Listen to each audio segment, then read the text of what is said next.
Welcome to Kenton's videos. Enjoy the video. You start by locking down legal basics and a viable site.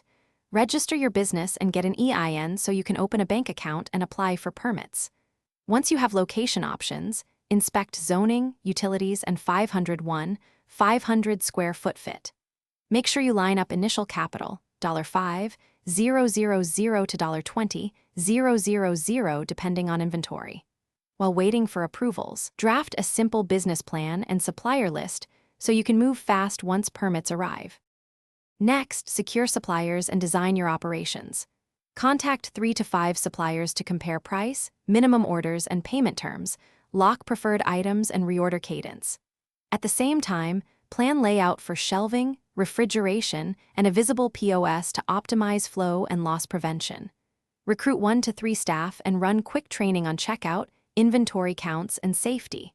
Once orders are placed, set up inventory tracking and reorder triggers so you maintain steady stock without overbuying. Finally, launch with a soft open to test systems and fix kinks.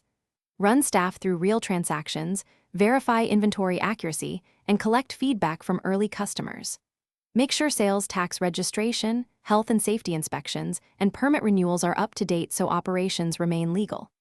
If problems arise, cash flow shortfalls, supplier delays, or staffing gaps, negotiate payment terms, keep a backup supplier, and cross-train staff to cover shifts. This single troubleshooting approach prevents downtime and protects initial revenue.